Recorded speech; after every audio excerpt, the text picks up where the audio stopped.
Good evening and welcome to Caffe Lena. Thank you for joining us tonight. Tonight is the fourth Tuesday of the month, and that means it is storytelling night. So typically, if you're unfamiliar with our storytelling night at Caffe Lena, what would normally happen is we would have an open mic where anybody in the community could come and tell stories. They would get a 10-minute slot, and they could leave their name on the list and come up and share their stories with a room full of people. And then we would also have one featured storyteller who would get a 30-minute slot. So what we've been doing for the last couple months is, since we can't run an open mic, we have been doing 3 featured sets with storytellers from all over the capital region coming and sharing stories. So that is what we are going to continue tonight. Behind me is the first storyteller. That's Linda Mckenney. And then we also have James Bruchac and Kate Dudding tonight. So I do hope that you will join us in the chat as well as watching the show. Let us know where you're watching from. Share a memory from a past storytelling night, and let us know how you're doing. And then the last thing that I want to share is our tip jar is going to be, the link will be on screen. I will put it in the chat several times, and it's in the description of the live stream as well. And for all of our live streams, that's really how we've been supporting not just the cafe's ability to continue them, but also the musicians and storytellers that come and share their work. So please consider leaving some support in the tip jar. Whatever you're able to do goes a long way and is very much appreciated. So thank you for being here tonight, and enjoy the stories, and I will pass it off to our first storyteller, Linda Mckenney. Thank you. This is one of the best places for a storyteller to be, Caffe Lena, because you feel sort of embraced by all of the storytellers and other performers that have been in this space. So just when you step on the stage, you might be alone and we might have a limited audience, but there's definitely spirits in the air. My husband and I got married in the month of March. I won't tell you how long ago that was, but it was a second marriage for both of us. And just on a side note, my husband's first wife's name is also Linda. And so in his family, sometimes I'm referred to as Linda too. So because our anniversary is in March, we often take trips, sometimes just an overnight somewhere, or we might go on an extravagant trip. And because most of us have not been traveling very much recently, I thought I would let you travel vicariously with me through a couple of the March trips that we've taken. So one March, we found ourselves in Phoenix, and we learned that the Cleveland Indians had a spring training camp in Phoenix. Now, I am not a baseball fan, but my grandson, Andrew Miller, was following the career path of another Andrew Miller who happened to be a pitcher for the Cleveland Indians. And so we thought, let's get Andy an autograph for his birthday. So we purchased an Indians baseball cap and hatched the strategy we would need for this gift. So first, I researched Andrew Miller because I didn't know anything about him, got to see what he looked like, and found out that he's over 6 feet tall, I think. I don't remember now, 6 feet 7 inches, I think, which would make him stand out in a crowd. I emailed the Cleveland Indians fan services and told them about our gift. And the person who answered said, "How nice," and said, "You should call the Goodyear Stadium." The Goodyear Stadium is where they do the training. So I called the Goodyear Stadium and I explained to the person on the other end of the phone about our gift. And she said, "How nice," and said, "Here are a couple numbers you can call." So I called those numbers, left many messages, and no one ever called me back. Next, I Googled, how does one get an autograph from a Cleveland Indians baseball player at a spring training game? I wanted to be very specific. And we got advice. The most repeated advice was to go to the stadium early in the morning before the game starts. And so we did that. And when we arrived, we bought tickets for the game in the afternoon. And we bought tickets in the right field because Andrew Miller is a left-handed pitcher. So in the wind-up, we'd be able to see his face to take photographs. Then we drove over to the practice area, which was about a quarter mile away, parked our car, and walked along a very tall chain-link fence protecting the Indians complex. And when we came to the gate into this parking lot, we met George, who was protecting the parking lot. We told George about the gift, and George said, "How nice. But I'm not allowed to ask anybody for autographs. I could get in trouble for that. But I can tell you where to go to get one. You see that other big tall fence over there? If you walk along that fence, you'll come to a low fence, and you'll see a gathering of fans, and ask for Rick Dansberg." And so we did. And sure enough, there was a short chain link fence protecting the players from the fans. And there was a man on the other side with a clipboard. And I called out, "We're looking for Rick Dansberg." And the man said, "That's me. How can I help you?" And my husband explained the gift. Fans surrounding us were going, "Ooh, and ah, that's cool. How nice." Rick said, "I can't help you. I'm not allowed to ask anybody for autographs, and sometimes the pitchers are reluctant to give autographs. And besides that, they practice in another whole area of this complex, and we may never even see them here. I don't even know if Andrew Miller's here today."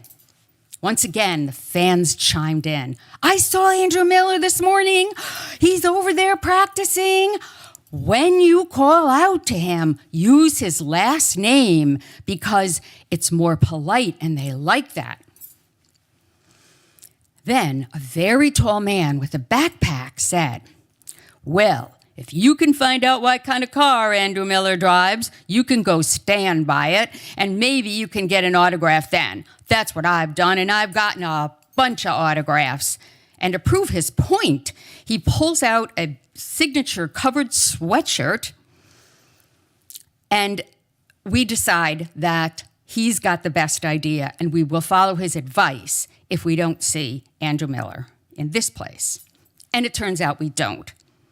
People drift off, they go to the game, all the players are inside the complex, so we decide to go back and ask George what kind of car Andrew Miller drives. George says he drives a white Porsche. And then he actually allowed us to take a couple steps inside the forbidden parking lot. And he points to a white Porsche and he said, "That's not his car. But his is kind of like that." So we walk along the fence, and sure enough, we find a white Porsche. And we decide to stand there.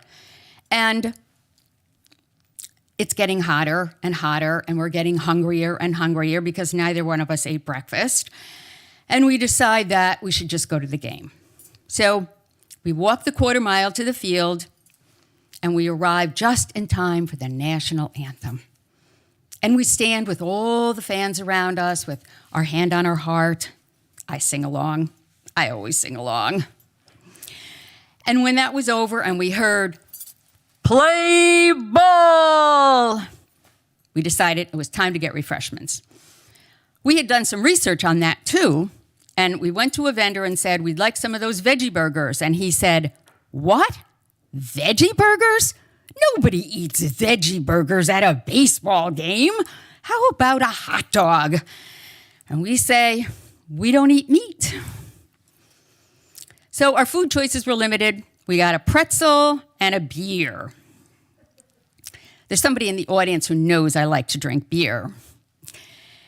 So we got our refreshments and wove our way through the crowd and got settled in our seats. And by now I was ravenous, and I took a big bite out of that pretzel, and it tasted like rolled up cardboard covered in salt. If I didn't have the beer, I probably would have choked to death. Threw that away. My stomach is rumbling, but I refocus on the fact that it's a beautiful sunny day, and it's true Americana. We hear the crack of the bat, the cheering fans, and experience the smell of hot dogs we can't eat.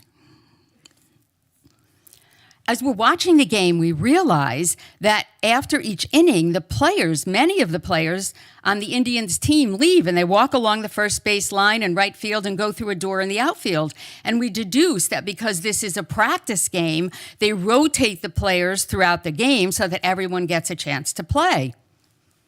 Sure enough, fifth inning, we almost jump for joy, but we don't because we don't want to spill our beer. Andrew Miller comes in to pitch. And after the inning, he leaves. We go back to the complex. And when we get back there, George calls us over. And he's speaking in hushed tones, even though there's no one else around. Well, I could probably get in a lot of trouble for this, but I told Andrew Miller's wife about the gift. Maybe she'll tell him, and he'll help you. We thank George for that little ray of hope and proceeded to Andrew Miller's car. When we got there, there were 2 autograph seekers waiting, and one of them spoke up. You here trying to get an autograph? I've been here for 2 days. If Andrew Miller leaves with his son, you ain't gonna get no autograph. We stayed. By 3:30, we were very hungry, very hot, sunburned.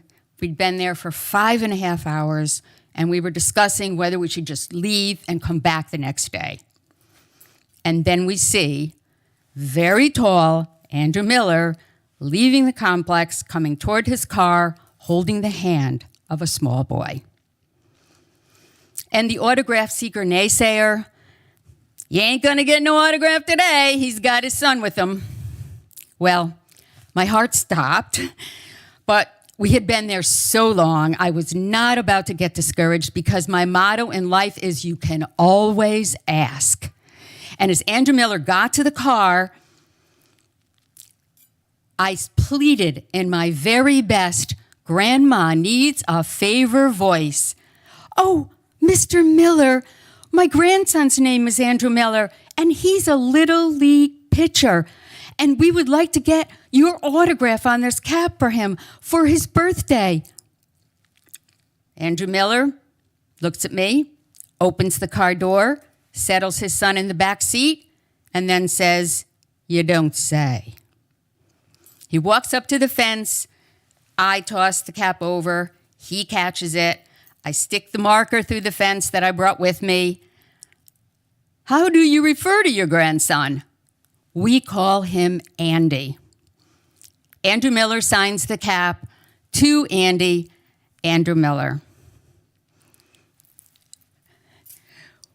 We thank him profusely, and as we walk away, we notice he's signing autographs for the other 2 autograph seekers. So that's Phoenix. Next up, our most extravagant trip.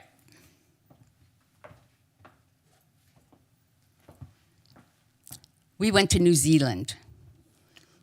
Now, if I told you everything about New Zealand, I would go way over my time.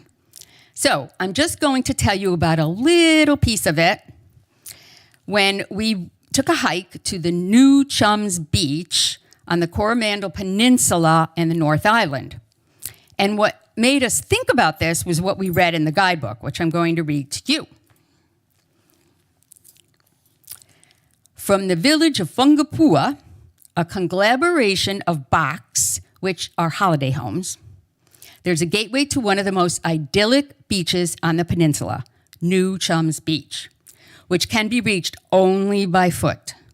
From the north end of Whangapua, cross the small river at low tide, and follow the edge of the beach, where you will find a track.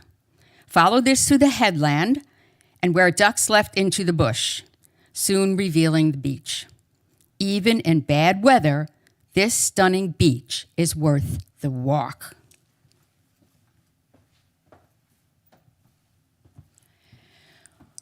When we arrived in Whangapua, we stopped at a convenience store to confirm that those directions were going to get us to where we wanted to go. We drove through town. We saw many boarded up box. At the end of the road, dead end, 2 picnic tables, small car park. That's what they call a parking lot in New Zealand. And there were 2 cars there and a group of people unloading all sorts of gear, including surfboards from their cars. And our guess was it was a multi-generation family, grandparents, parents, and children. And the children ranged in age from baby to teenager. They go off. We have our lunch. We pack up our gear. And then we head down to the beach, which is the gateway to New Chums Beach. We don't see those people anywhere, so we assume they must have found the track. We walk along the beach. We cross the river, which was about knee-deep, freezing cold. The sand yielded to our feet, and so we were wobbling in the water a bit and sinking and trying to hold our gear up in the air. We got on the other side. We continued to walk until we came to where the sand ended, and all that was left from the bush out, fanning out into the water, were rocks. A tightly packed plethora of rocks. Bowling ball size to softball size to jagged. We stood there looking, and we couldn't imagine navigating those rocks. And we're like, where did those other people go? They went this way with a baby? We turn around. We go back over the river. We sit down on the beach.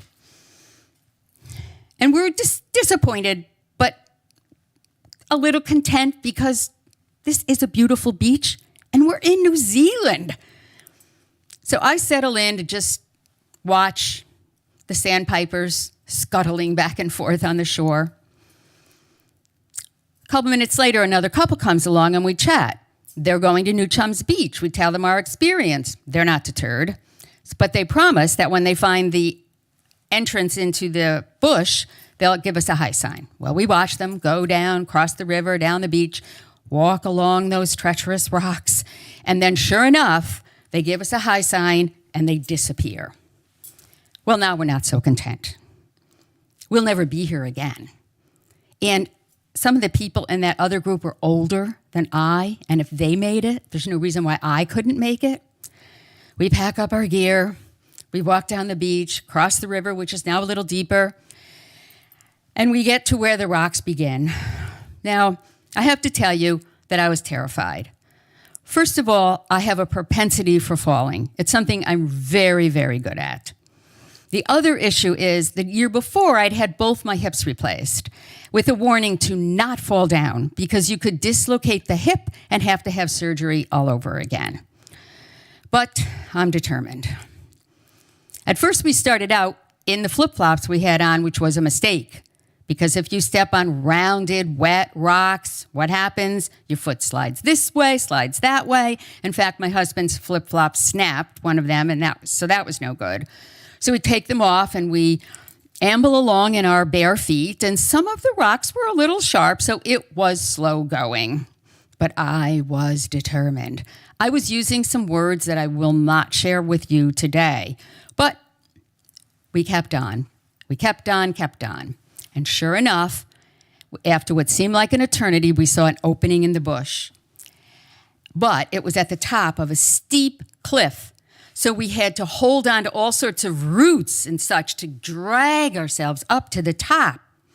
When we got up there, there was a narrow, defined track that wove along the shore, very steep in places, so don't fall down because you're going to land on those rocks. We proceeded along. I could put my flip-flops back on, but my poor husband had to walk along with one tender bare foot. We came to a place about halfway where someone had tied a rope between 2 trees because, again, it got very, very steep, and we had to hold on to that rope and drag ourselves up. When we got to the top of that level, the track did take an abrupt left. Followed that. So after about 20 or 25 minutes in the bush, we just walked out into one of the most magnificent beaches that I have ever seen in my life. It was a huge crescent-shaped beach, and at each point in the crescent, there were huge rock formations, and the waves just splashed up and foamed back down.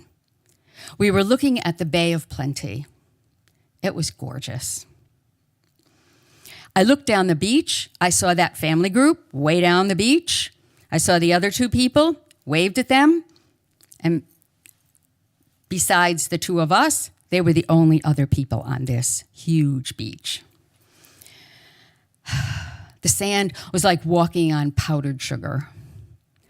I laid down my towel and decided to rest after that treacherous walk through the bush. And my husband went off to take pictures, and by the time he got as far as he could go, he was just a little speck. I laid back on my towel. I looked up at the blue canvas of sky painted with puffy white clouds. I listened to the wash of waves coming ashore and the squawking of seabirds in conversation with one another. The sand was very warm and comforting under me. I dug my fingers into that first level down to the colder, wetter sand. And in that moment, I was feeling so blessed that we actually found this beach in New Zealand. I was so very, very grateful. And I tried to hold on to that feeling of gratitude, but the idea of the walk back intruded, and I prayed for a helicopter to drop down and whisk me back to the car, because you can always ask. So my last story is really a short one, and it's kind of a prelude to a trip. For our 5th wedding anniversary, my husband and I decided to take a Windjammer Barefoot Cruise. Now, we were very excited because neither one of us had ever been on a cruise before. So we planned and we planned. This was a small ship with only 32 passengers. So many of the ports would be small deserted islands with glorious beaches, which, as it turned out, encouraged some passengers to swim topless. But that's not part of this story. We booked a flight out of Albany, which, after connecting flight, would arrive in Grenada a few hours before we embarked. The ship only sailed at night. And every time the crew hoisted the sails, they played a version of Amazing Grace, how sweet the sound. It was pretty neat. Departure day. We park in the economy lot, furthest away from the terminal. We check our bags, we head to security. We have plenty of time because we had arrived at my husband's preferred 2 hours before departure, as opposed to my 30 minutes is enough. As we're going towards security, I start fumbling in my purse, looking for my ID. I don't want to hold up the line. And as I look, this feeling of dread consumes me. I don't have my ID. That morning, I changed purses. I switched from my everything in the world purse to a small travel purse. And now I could picture my little wallet with my ID sitting on my dining room table. I stepped out of line and delivered the not-so-good news to my husband. And then I made a very painful decision. I'm going home to get my ID, but I want you to stay here and get on that plane, whether I arrive back in time or not. Well, he was reluctant, but realized it made sense. All of our luggage was on that plane. I started walking as fast as I could. If you ask anyone in my family, they will tell you that running is not in my physical repertoire. When I got on the shuttle to go back to that far-away parking lot, I called my daughter, Danae. I said, Danae, please go to the house, get my ID, and wait for me to drive me back to the airport to save me time. The shuttle driver overheard the conversation. We chatted a bit, and he very nicely dropped me off right at my car. I drove the 18 miles to my house as fast as I could go, hoping not to get a ticket. When I arrived, Danae was there, engine running.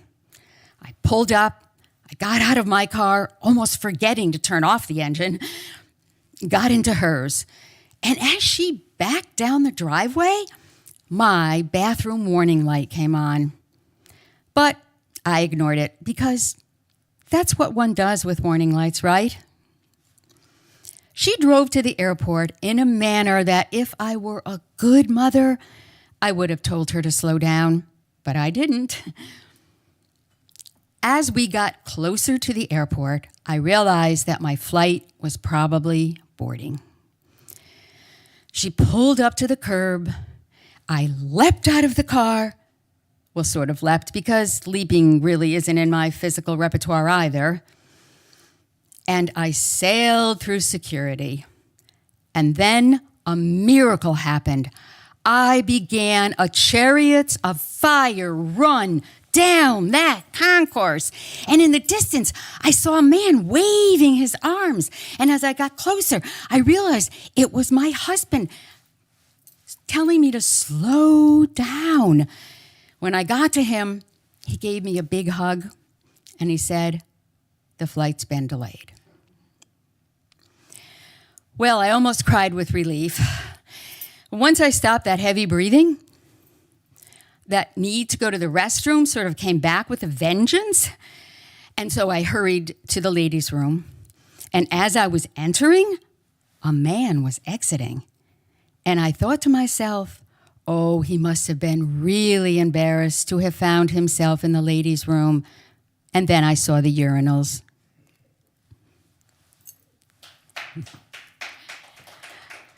Thank you. Next up, somebody I'm very excited to hear because I have not heard him tell before is James Bruchac.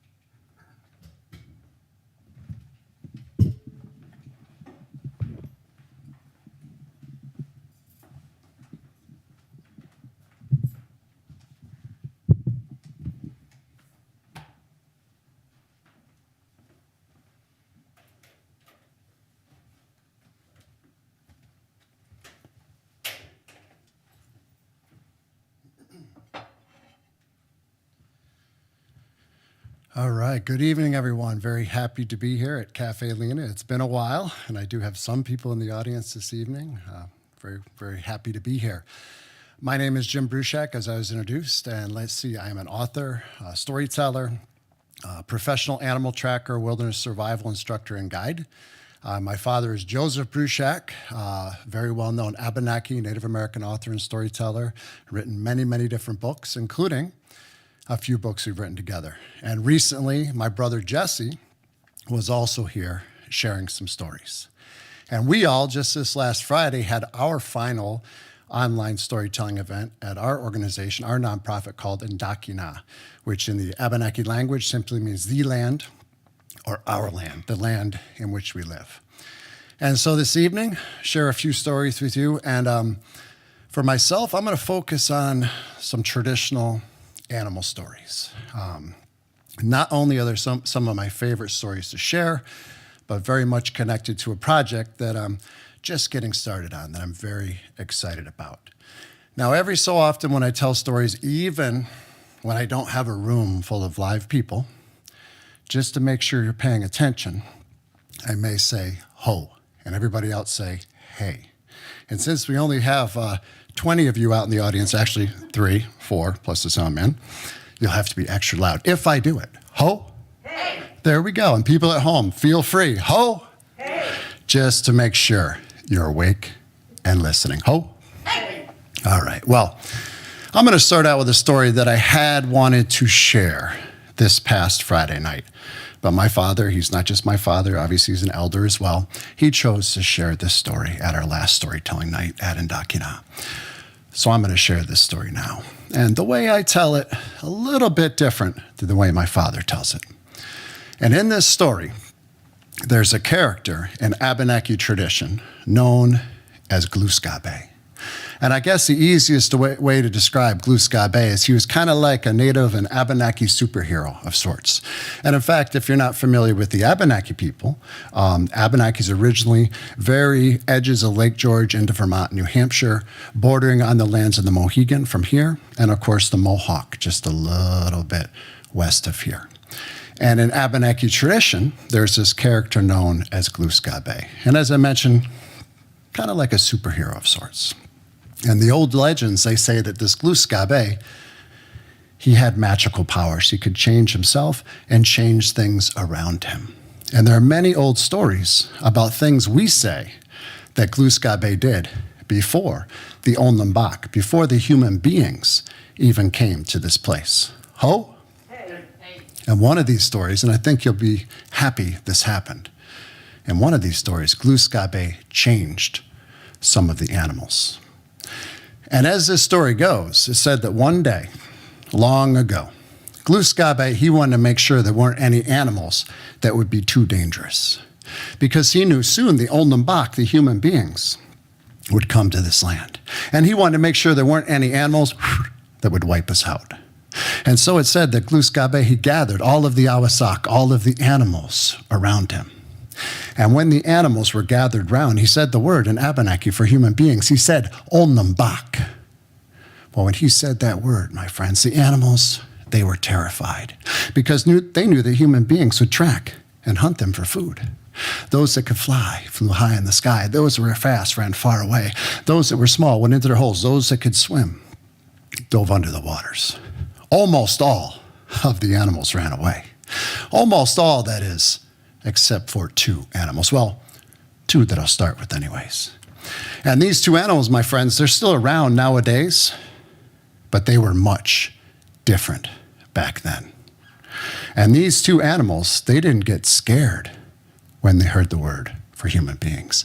They got angry. And these two animals were moose and red squirrel. Now, I know what you're thinking. It doesn't sound too scary. We know moose is pretty big, but not red squirrel. Well, as I mentioned, they were different back then.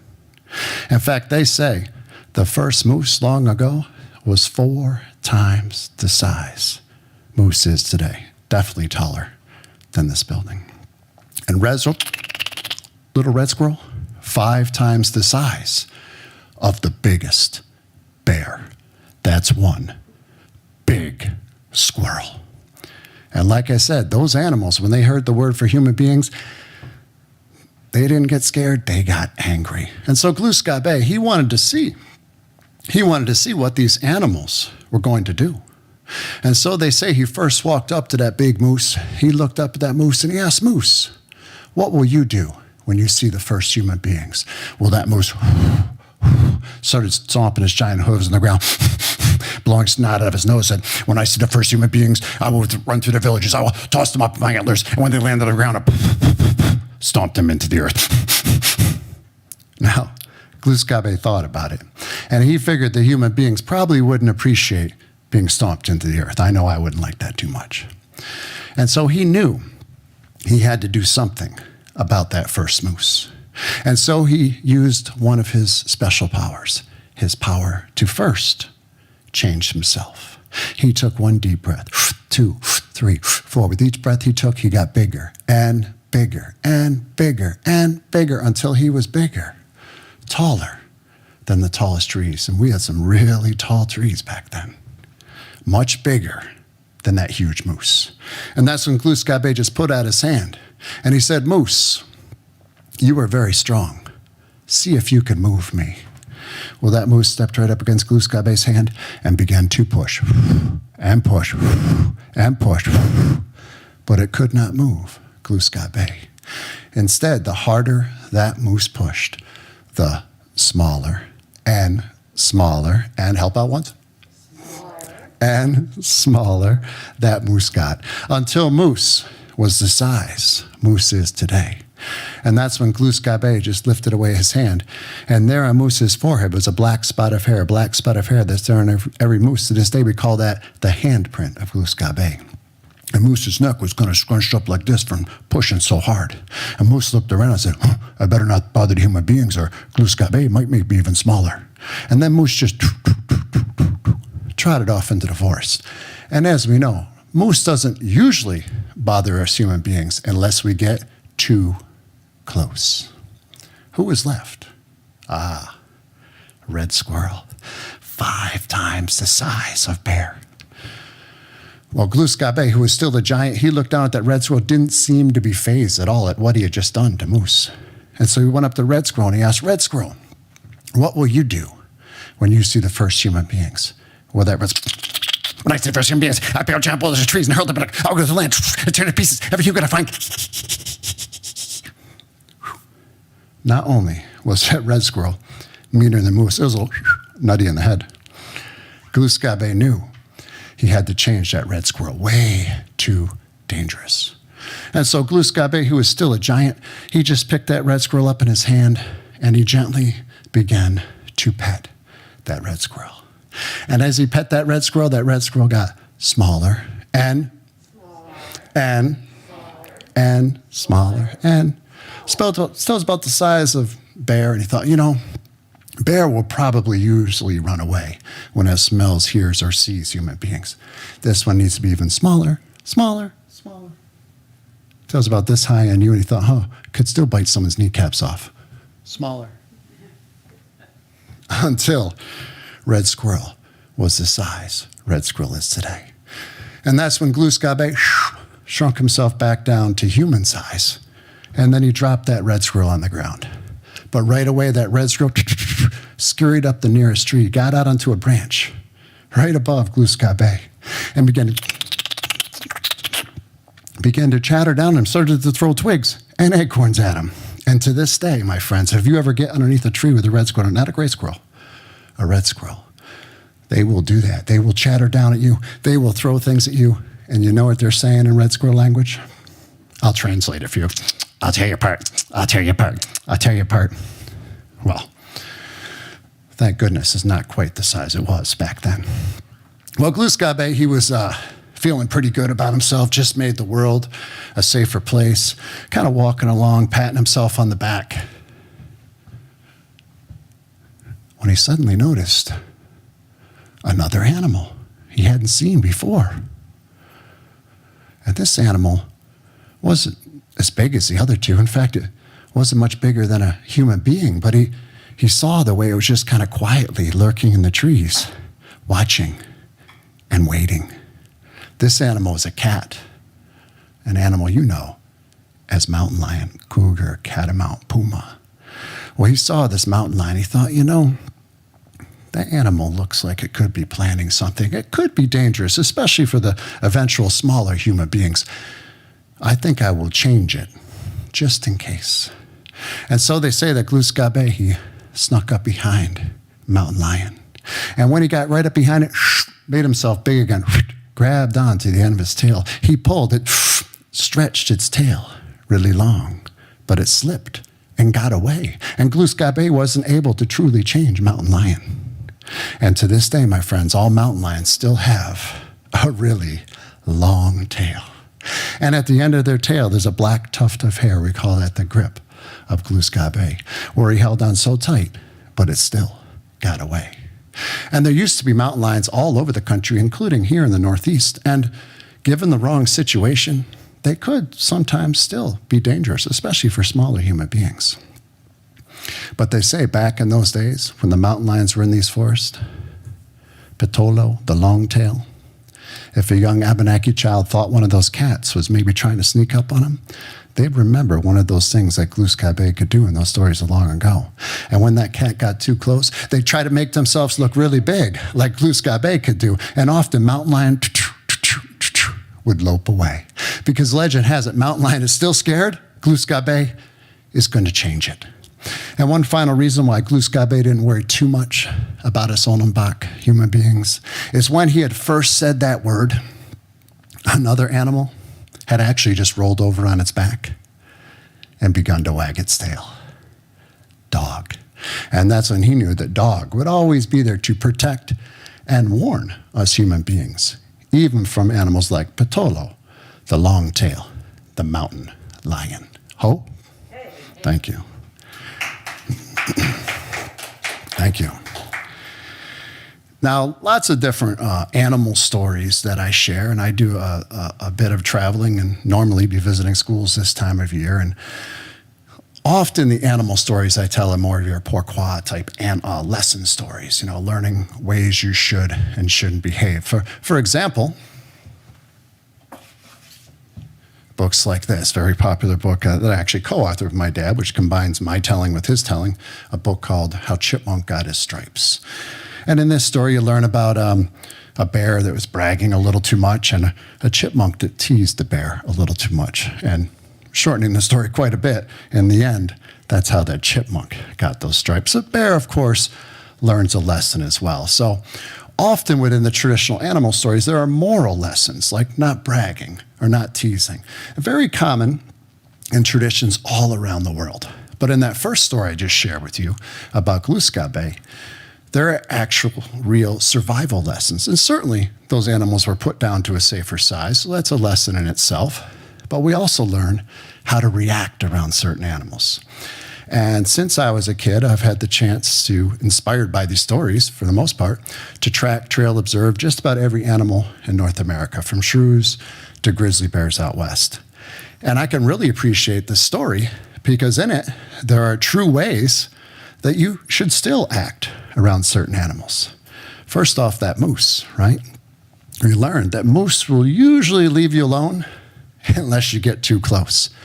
And I tell you what, people could still learn that lesson to this day because it isn't always the animals with big claws and big teeth that can be as dangerous or more dangerous. Sometimes it's the animals with antlers, horns, and hooves like the moose, like the American bison. And every year, people are attacked by those animals, often because they get a little too close, sometimes with our not-so-smartphones. So, old story, true lessons.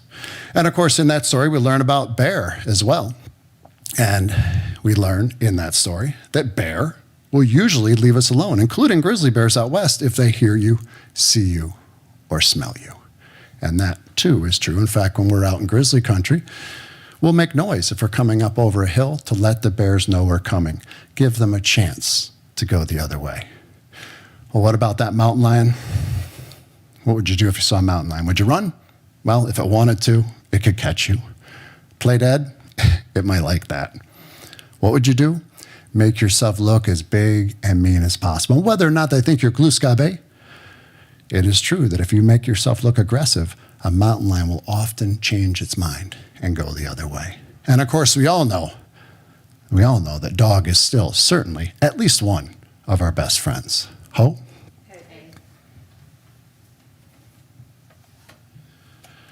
Now, growing up hearing those stories and eventually getting interested in wanting to see the actual animals in the forest led me on a journey to gather lots of information about animal tracks. In fact, I've published already 3 books with one of my mentors, Dr. James Halfpenny, who's one of the world's most well-known scientific trackers. We've written 3 pocket guides together on different animal signs. In fact, lots of things we look for as trackers, and tracking is a form of storytelling. And in extreme situations, recognizing one track between one track and another could be the difference between having a meal and, worst case scenario, being a meal. Nowadays, it's not always that dire, but certainly, as mentioned, knowing how to avoid hazards with certain animals, it can still, those ideas, those rules do still certainly apply. And on the cover of these books, including this one on the Northeast, we have 2 clues mentioned, scats and tracks. Now, I know you all know what tracks are, footprints. Anybody here in my huge live studio audience know what a scat is? What is it? The other thing animals leave in the forest, scat. And the size of it, the shape of it, the color of it, what's in it, where it is, I'm not sure if even what it smells like can tell you left it. Now I have to apologize, my friends. I don't have any scat with me here this evening. Sometimes it takes me a while to get my scat together. But instead, I did bring a few tracks connected to that story and a final story that I'll tell.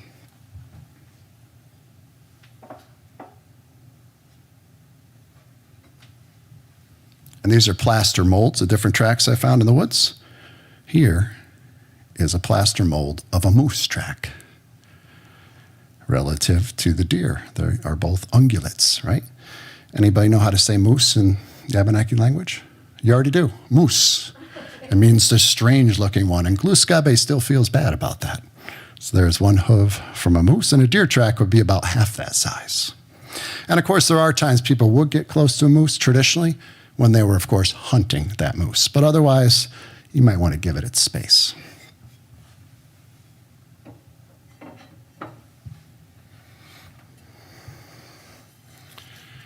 This one isn't related to that story. Well, kind of. One of its relatives was in that story in the end.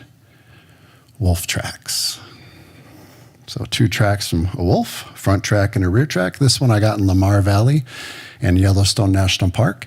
And it is connected, well, very much connected to several books that I'm presently working on, a series of books that brings together traditional legends with learning about the tracks of animals, some of the American history connected to the animals in my new North American Trails and Tales series, which will first focus on wolves and one of my favorite animals, the grizzly bear. So I had to bring some tracks tonight. So there's a nice set of wolf tracks, very symmetrical, like all canine tracks. Claws usually show, triangular shaped heel pads. Very nice tracks. This is a very large western wolf, over 120 pounds.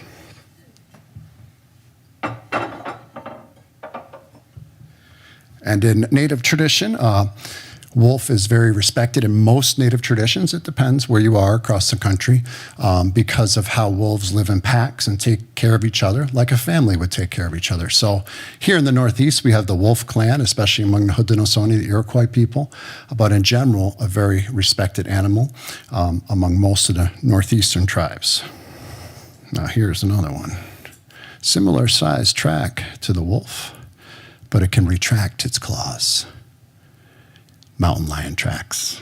And this one I got in Boulder, Colorado. So this is an animal, if someone was younger, they might not want to follow this set of tracks. Uneven toes, teardrop-shaped toes, M-shaped pad, 2 lobes on the top, 3 on the bottom.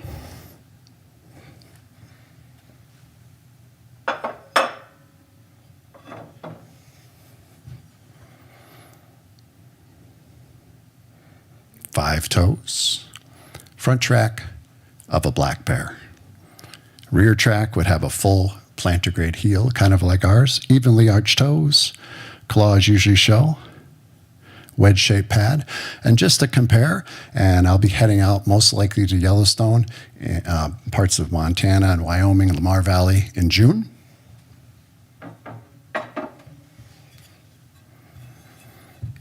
There's a grizzly bear.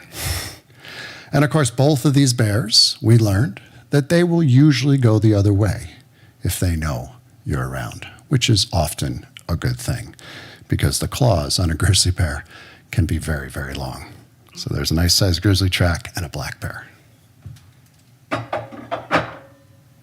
Now, in Native tradition, bear, very, very respected animal, just like the wolf. And in fact, within some of the older stories, in fact, anywhere you find bear stories around the world in traditional cultures, you will find stories of bears helping early human beings, traditional stories. Bears sometimes even looking like human beings, helping the early humans learn to survive. And here in the Northeast, there's a story just like that in Algonquin traditions, where a bear does that. It disguises itself as a human being to teach the first people about medicine, which plants they could gather in the forest that could heal them if they were sick. And so bear is a very, very special animal in Native tradition, one of the clan animals among many Native people across the country, and personally, an animal that I respect quite a bit. And thus, it will be the first one in the series of books on the North American Trails and Tales. But I figured Friday night, we told a lot of bear stories, so I'm going to end with a story of an animal that is somewhat related to bear, it doesn't like to be called this, but some people call it the trash panda. I don't really like that name either. This animal right here. 5 toes, looks like little human toes. Audubon, raccoon. Very, very mischievous animal. Gets in lots of trouble. A trickster in Abenaki tradition. I believe in just about everybody's tradition, raccoon is a trickster. And so I'm going to share a story. I share a lot with younger kids, but the lesson within the story definitely carries through to all ages. And within this story, we have our character Audubon the raccoon, who always gets into trouble, always gets into mischief. Sometimes he wins, sometimes he loses. Because sometimes tricksters can teach us lessons as to things that we could do to succeed. They're not always honest things, but sometimes those things can work as well. And in this story, we have Audubon the raccoon and some tiny little creatures known as crayfish, right? Those little lobster-like creatures with eyes on stalks, claws like this, and a flipper tail. And they live in the streams and the rivers. And raccoons love crayfish. It's one of their favorite things to eat. Ho? Hey. Well, they say that one day, Audubon the raccoon, he was walking around the land. And he was starting to get kind of hungry. In fact, raccoon is always hungry. And he was walking around the land thinking about what he might like to eat. Well, lucky for raccoon, lucky for Audubon, he was near a stream. And if you're a raccoon, my friends, and you're near water, there's always plenty of good things to eat. So Audubon, he started walking down towards that stream. In fact, that cast was made right by a stream. Maybe this raccoon was related. It began to walk down towards that stream, thinking about what it might like to eat. First, it thought, maybe I'd catch a big fat bullfrog. Haven't had a frog in a while. Got a little closer to that stream. Maybe I'd be lucky enough to catch a fish like a trout under a rock. I love fish. Well, he was almost to the edge of that water when he thought, maybe, just maybe, I'd be lucky enough to catch some crayfish. Well, my friends, guess what just happened to be sticking his little eyes on stalks out of that water as Audubon was walking up to that stream? A crayfish. And that crayfish saw a very hungry-looking raccoon coming its way quite quickly. And that little crayfish went underneath the water, hit underneath the rock, hoping that raccoon didn't see it. Well, unfortunately for that little crayfish, Audubon the raccoon had seen it, and he waded out into that water. He put his hand on top of that rock, right in the center of that stream. He took his other hand with 5 fingers, just like in that cast, kind of like ours, and began to reach underneath that rock. Now, that little crayfish, it was petrified. It was as far under that rock as it could get, right to the center of that rock. It worried because if Audubon could just get a hold of it, that would be it. Well, Audubon's little fingers were getting closer and closer to that crayfish. Well, that crayfish did all that a crayfish could do at that moment. It took one of its claws and pinched the end of Audubon's finger. Yow! Woo! That hurt. Woo! Now, Audubon, he thought about it for a moment. He really wanted to eat that crayfish, but he did not want to stick his hand back under that rock. He knew exactly what was going to happen. So he thought about it for a moment. And being a trickster, he thought up a plan. Not just a little plan, a big plan. A plan that would not only get that little crayfish in his belly, but hopefully get more crayfish. Because if you're a raccoon and you like to eat crayfish, you know what's better than eating one crayfish? Eating as many as you can. 2, 3, 4, 5, 6. He had a plan. And so this is what Audubon did. He began to grab his stomach. Oh, I'm so hungry. I'm so hungry. I haven't eaten for days. Oh, all I want to do is eat that little crayfish. Oh, now I think I'm starving to death. Oh, I'm dying. I'm dying. I'm dying. He threw himself over the shore, stuck his legs in the air, and said, I'm dead. Now, we all know that raccoon wasn't really dead. Well, that little crayfish stuck its eyes out of the water, and it saw that raccoon laying there looking pretty dead. And that little crayfish said, Yahoo! Yahoo! The man-eater's dead! The man-eater's dead! I must go tell the chief of the crayfish people. You didn't know crayfish had chiefs, did you? Learn something new every day. Well, that little crayfish scurried along the bottom of the stream as fast as it could travel, going to the village of the crayfish people. And while it was traveling, that little crayfish started thinking of a story. We're telling stories tonight. It's all about stories, right? He started thinking of a story that it could tell its chief. A story that might make it look pretty good. No harm in it, he thought as he was traveling along. And by the time he made it to the crayfish village, went up to the chief's rock and went up to the chief and said, my Sagamore, my chief, I have done a great thing. You'll be very proud of me.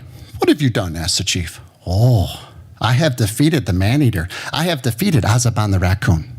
How did you do this? Asked the chief.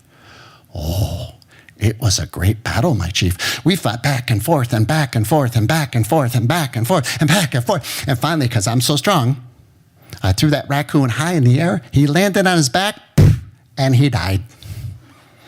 I am the greatest crayfish warrior ever. Woo! Well, the chief, he wasn't quite sure if he believed that story.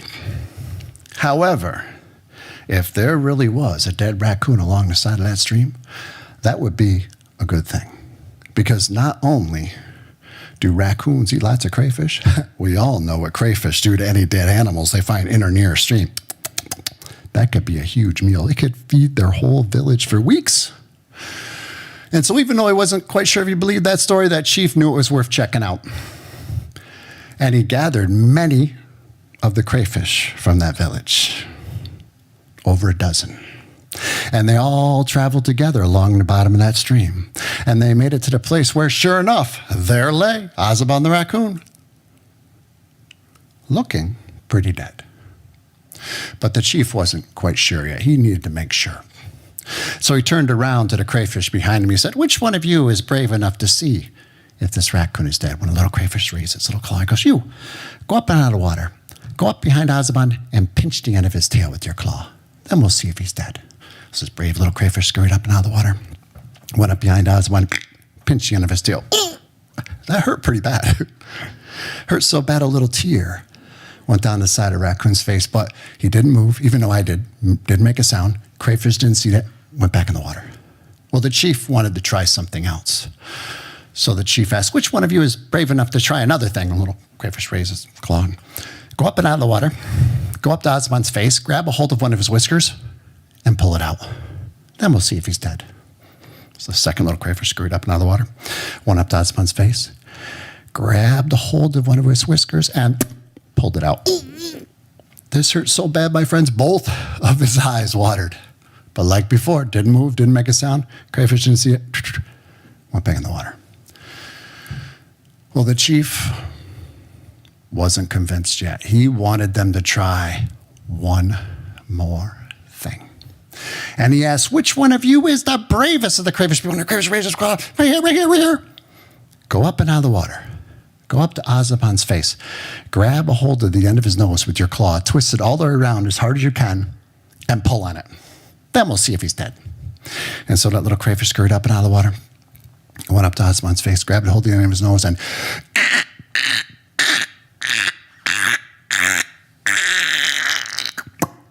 this hurt so bad. Not only did both of his eyes water, they both crossed. But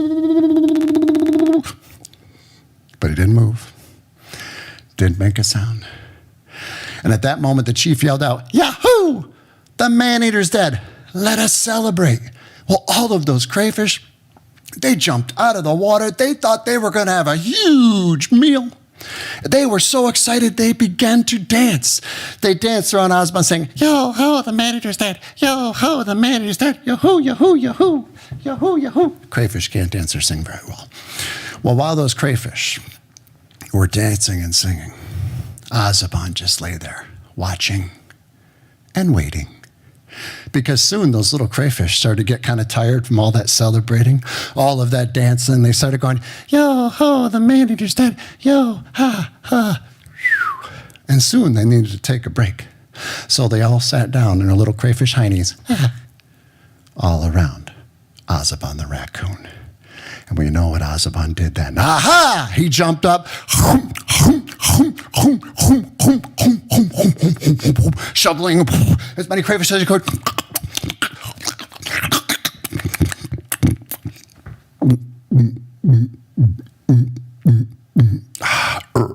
Excuse me. And he ate every one of those crayfish, including the chief. And so, my friends, we say, you should be careful of how big the stories are you tell, because sometimes they could get more than you, or you, or you, or all of us in really, really big trouble. Ho! Thank you all very much. It's my pleasure to welcome up Kate Dudding next. And we met many moons ago, Harmony Hill. I was telling stories with the Adirondack Liars Club. Luckily tonight I only told true stories, and I didn't truly pull anybody's leg like I did on that evening. Thank you all. Thank you.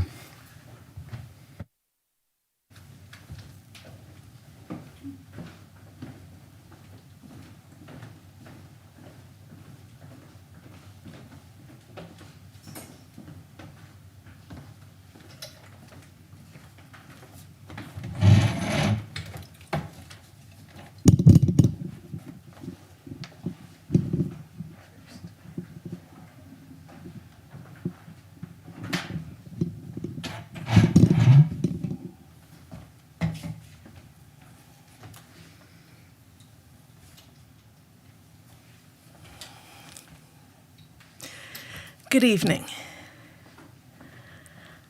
I'm going to share two stories with you tonight. Two stories that are both new within the last year. I imagine that you, like me, have been doing things during the pandemic that you've never done before. For me, one of the things is that most mornings I go out for a walk in my neighborhood. And to almost every neighbor that I run into, I say, "Good morning. I've got a quick, silly joke. Do you know why Noah didn't fish much? He only had 2 worms." Now, every day I come out with a joke of the day, in case I've run into the people I ran into the day before. But I found if I can come up with a joke that fits the situation, I make a better connection with my neighbors. For instance, if it looks like it's going to rain, I tell this joke. Do you know what's worse than raining cats and dogs? Hailing taxi cabs. Or if it was one of those hot summer mornings, even if you get up at 7 o'clock, it's really too hot to walk, and the no-see-ums are out by the trees. One of my neighbors calls this a windshield wiper day. On days like that, I like to tell this joke. Do you know why frogs are so happy? They get to eat what bugs them. Now, one day, 2 brothers were on their front lawn playing soccer, and the joke of the day was about soccer. So I interrupted them. Usually I don't do that, but I just couldn't control myself. I said, "Excuse me, I've got a joke I just have to tell you." So they obligingly came a little closer, still, social distanced away. But I told them, "Do you know why Cinderella was thrown off her soccer team? She kept on, the older one immediately said no. But the younger one, I could see, was thinking. And he said, because she ran away from the ball." I said, "Yes, very good." Now, over the months of the pandemic, I've been developing what I think of as my go-to jokes.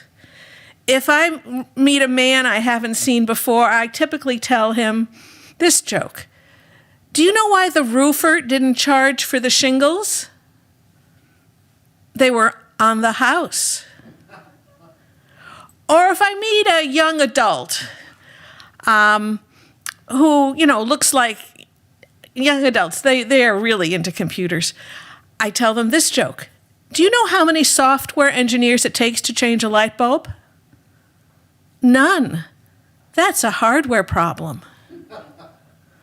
Or if I run into people who are walking their dogs, and there are a lot of people in my neighborhood who walk their dogs, the first time I see them, I tell them this joke. Do you know why the man named his dogs Rolex and Timex? They were his watchdogs. Now, again, over the months, I've learned to concentrate on being a giver and not a taker.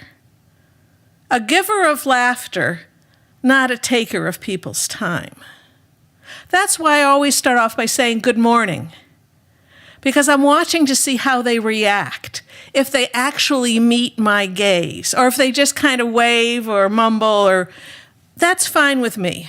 We're all trying to cope with the pandemic as best we can. And if they don't want to interact with me, that's fine.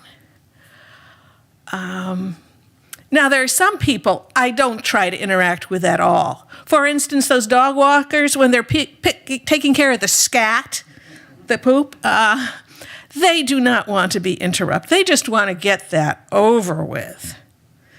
Or the moving targets.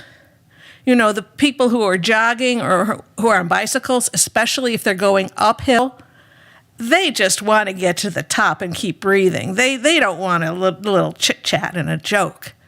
But once I broke that rule, I was actually the one who was going uphill.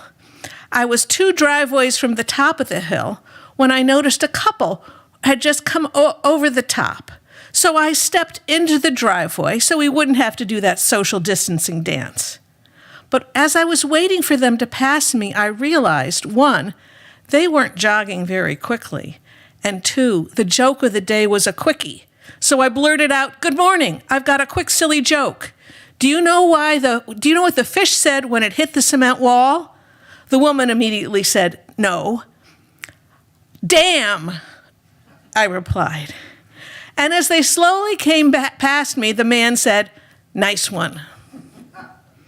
Now, there's a whole class of people that I don't interact with at all. There were a lot of home renovations that were going on last summer. And if there's someone actually on the roof, or with a nail gun, or worse yet, a power saw, I don't even look in their direction. I do not want to distract these people at all. Now, you might be wondering what kinds of reactions I've been getting. I've gotten a whole range of laughter from titters and nice hearty chuckles and all the way to my favorite, snorts. But occasionally I've gotten, obviously, fake laughter or just, "Oh," and I go, "Ugh." They either didn't want a joke or they didn't get it. So I just, thanks for listening, and I take off. Now, there are whole levels of positive reactions above the spectrum of laughter. The first one is comments. My favorite comment was, "What a great way to start the day." The next level is the requesters, people who recognize me and then say, "Do you have a new joke today?" And I say, "Yes, of course." And then above the requesters is the people who stop their cars to talk to me.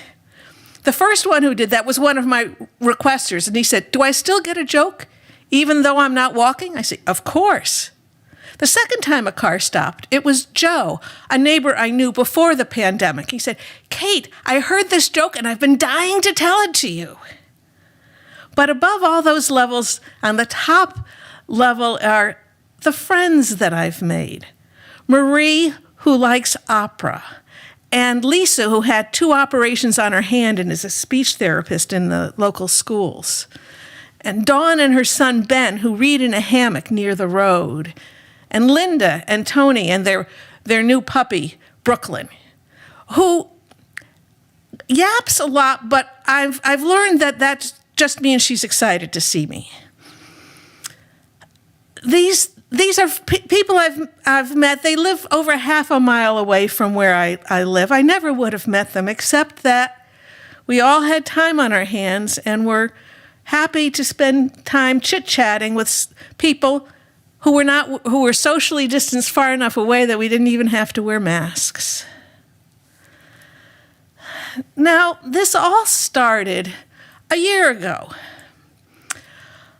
My dance classes had ended, and that's really the only form of exercise I enjoy. I had spent the previous year on Weight Watchers, and I was almost halfway to my goal when everything shut down and my dance classes stopped. I knew that if I didn't exercise, I was going to gain weight. I was content to stay where I was. If the pandemic, if I knew this was going to be stressful, I would be content, but I didn't want to lose ground, or in this case, gain weight. And so I knew I had to exercise. So I decided once again I would try to make a habit out of walking in the neighborhood. But I had tried that before, and it had always been so boring. But I had to do it. And that first morning, COVID started in China, and then it spread to Asia, and it closed down Europe. By that morning in March, it was in New York City. And New York City's hospitals and their morgues were overflowing with COVID victims. New York City is only 180 miles from where I live. You remember that time, how scary that was? And that morning I thought, damn it, I'm alive today. I'm healthy today. I don't know how long that's going to last. I am going to say hello to everyone I meet just to prove that I'm alive and healthy. Now, I've lived my whole life in the Northeast, and we generally don't say hello to people we don't know. Maybe we smile, but damn it, I was going to prove that I was alive and well that day. So with that rather belligerent living in the moment sort of statement, I went out that first day. And people seemed happy to say good morning back to me. And that quickly morphed into the joke of the day. Now, for 20 years, I had been doing a joke of the month to fill the little gaps of time when I was waiting with someone. For instance, at a store, there's always that little gap of time waiting for your credit card charge to be approved. And so I would tell one of these little quick jokes then. Or if I was checking out books at the library or at the bank, as long as there wasn't anyone behind me, I would tell one of my quick, silly jokes. And that quickly, the joke of the month became a joke of the day. And you can Google almost anything and crayfish jokes, and you might be able to find something. Beer jokes, I'm sure you'll be able to find lots of material there.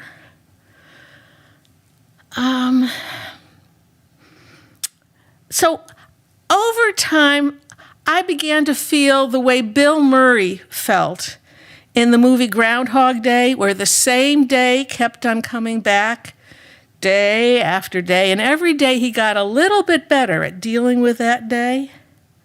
I feel every day I'm getting a little bit better at my neighborhood pop-up comedy show. And I feel it gives all of us, me and my neighbors, just a little respite from the pandemic.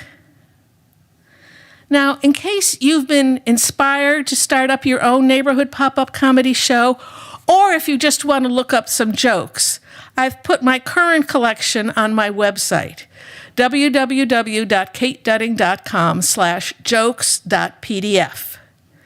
There are over 60 pages of jokes in this file. Now, not all of them are suitable for a neighborhood pop-up comedy show. Not because they're raunchy, that's what you thought, Linda, I can tell. But mostly because some of them are longer, and I use them on my other daily gig, my joke of the day for my Facebook friends. But that's another story. I'll just end by saying, when the worms got on Noah's Ark, do you know why they weren't in apples? Did you forget? They had to go in pairs. Thanks for listening.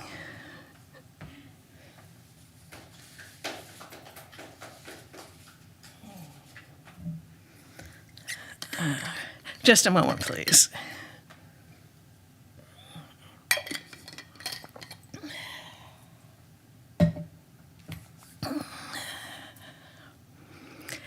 In the middle of February, a month ago, Oprah had a new show live on YouTube, and I am so glad I watched it.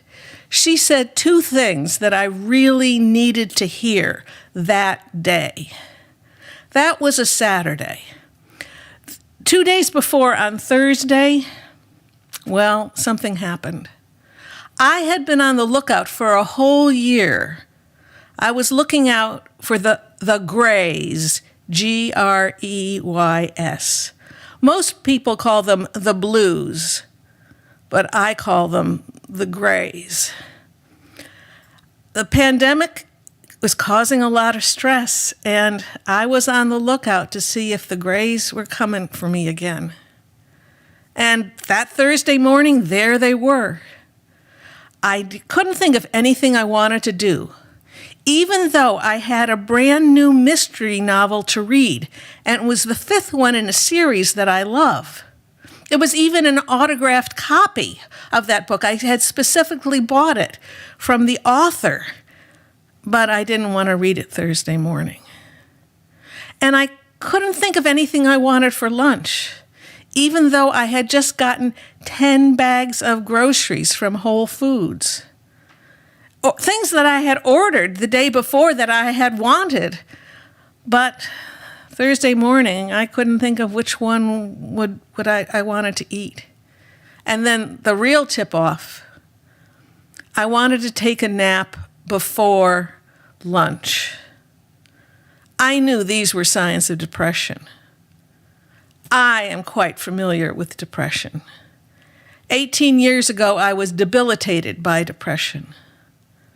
I had been under stress at work, and after a year and a half, one morning, I just couldn't summon the energy to get up and get ready and go to work, even though I had been doing that for 25 years.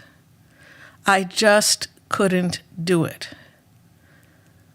But I realized I had been shutting down, so I already had made an appointment with a psychiatrist. She told me, Kate, when you're under stress for a long time, well, that's a problem. When you're under stress, a little bit of stress, your brain responds by making chemicals to help you deal with the stress. But when you're under stress for a long time, your brain can't keep up with making enough chemicals to help you. That's when you get depressed like you are. So she suggested two things. One, that I start taking drugs, which would help up the production of those chemicals that my brain wasn't making enough of. And two, to go into therapy to help me find ways to deal with this stress. So doing those two things and ultimately leaving that company helped me get out of the depression I was in. But it was only as I was coming out of it that I was really able to put my fingers on what the depression had done to me. Oh, I knew the great lethargy. That was obvious. But one day, my first clue as to what the depression had done to me was I found myself singing in the shower. And I can't remember the last time I did that. And then my food started to smell and taste wonderful again. And the colors in my world, I mean, it sort of seemed like the world had all gotten washed up and the colors were brighter. And when I went outside, I noticed the sun when its warmth on my face and the breezes. So I realized that the depression had taken all my senses and kind of dampened them down, pushed them down until they were all gray. So that's why I had been on the lookout for the grays. I had been there and I did not want to go back. So that was Thursday. So Thursday afternoon was better, but I knew this was the beginning. It could be the beginning of something really bad. So I kept on thinking about this on Friday. And then Saturday, I saw Oprah's show on YouTube. Thank goodness I saw that show on YouTube. She told me two things that really helped. The first was that she was looking for joy, the joy that every day was bringing to her. I went, yes, just look at the joy in what every day is bringing. Forget about expectations of what that day could have brought, or especially comparisons to pre-COVID days. No, just look for joy in what every day is bringing. And the second thing she said was, put yourself number one on your to-do list. Okay, I can do that. So after that show, I started planning. What should I do? Number one for me, the joy in my life, it's being with my family. Well, I'm living with my wonderful husband of 49 years. He's a keeper. And we Zoom with our son 3 or 4 times a week, playing online board games, a passion of our son. So I have that joy in my life. I didn't have to improve that at all. But my next passion is storytelling, working on stories like this one, and just telling myself stories to keep them in my repertoire and keeping relating to them.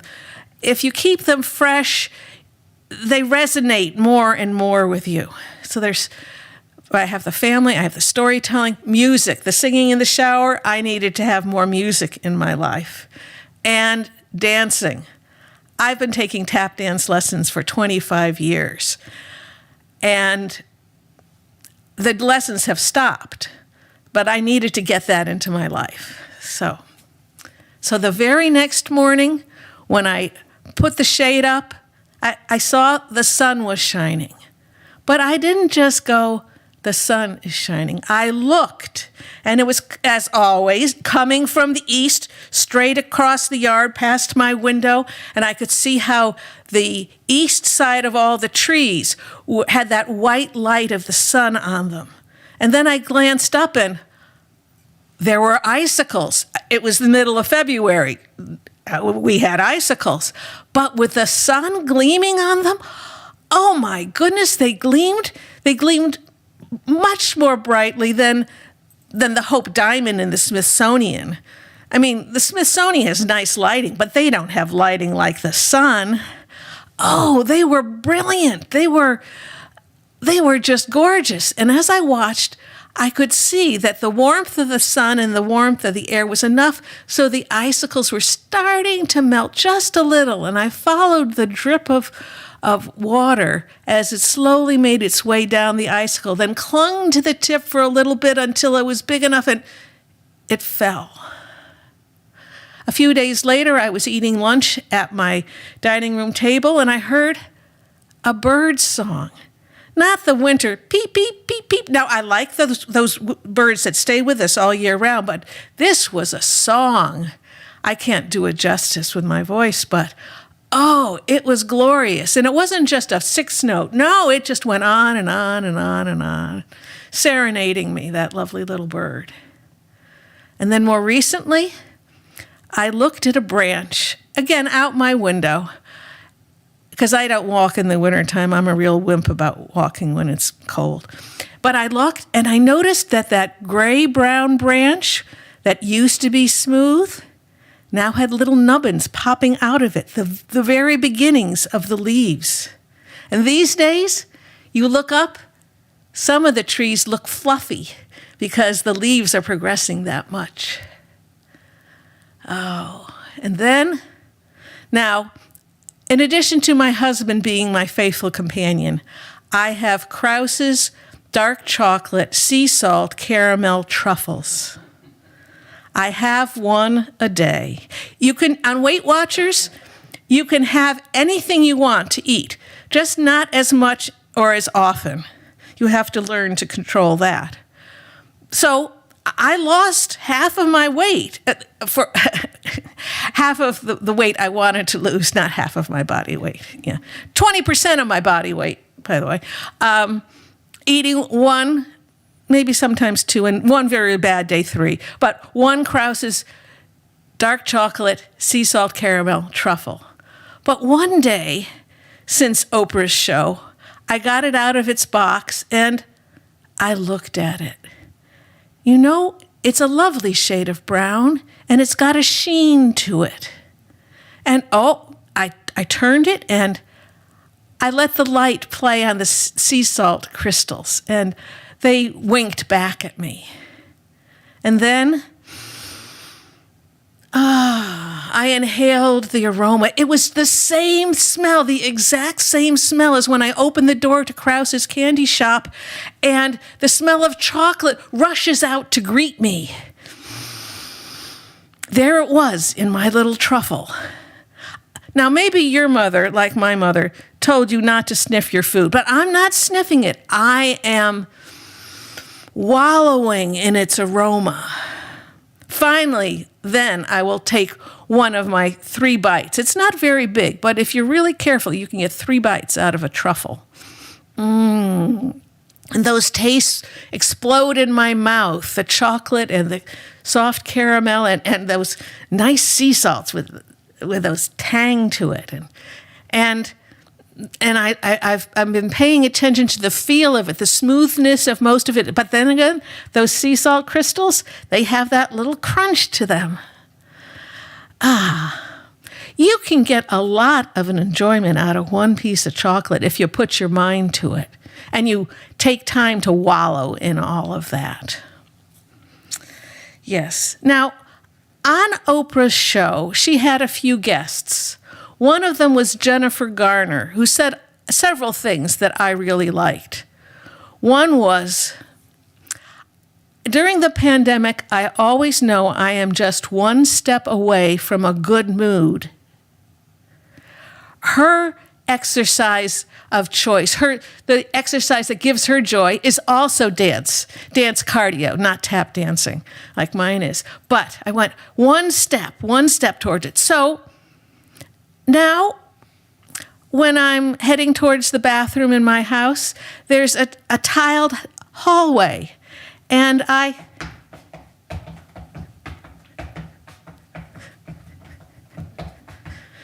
doesn't work quite so well with rubber-soled shoes, but you get the idea. There's this nice sound. It moves me along faster. It's just wonderful. Now, as I said, my dance classes have stopped, but I have been dancing with this group, Shen Showstoppers, at the Clifton Park Senior Center since 2004. Twice a week, I've been meeting with the same group of women. People have come and go, but there's a core group of us that have been meeting for all that time. And when the classes stopped last March, a few months later, I said, why don't we meet on Zoom? And we can talk, and we have some videotapes we could dance to. So that happened, but then the classes started back up, the Zooming stopped. But when the classes stopped again in December, I don't know why, but I didn't think of starting up the Zoom meetings again. But after Oprah's show, that next Friday, there we were, meeting at 10 o'clock on Friday to talk together. We spent a lot of time talking about what we were doing about our hair. That was, and then dancing together. So, since that Oprah's TV show, I have been making an arsenal of weapons to fight the grays. I've been bringing joy. I've been bringing activities into my life to add joy to it. I've been wallowing in the joys that each day brings in nature, in my food, and I've learned to take one step, a dance step, towards a good mood. Now, Jennifer Garner, the actress who was the guest on Oprah's show, said two other things that I really like. One was, when you feel overwhelmed, go gentle on yourself. I'm pretty sure we all have been feeling overwhelmed from the pandemic. And go gentle on yourself. That meant to me, give yourself a little grace. If you make mistakes, and I've been making more mistakes now, they talk about COVID brain. Just go, it happens. Go gentle. Give yourself some grace. We're all just muddling through this as best we can. And the final thing that I want to share with you from what Jennifer Garner said is, she said, reach out, seek joy, and then share it. I hope that's what I've done tonight by sharing this story with you. Thank you very much.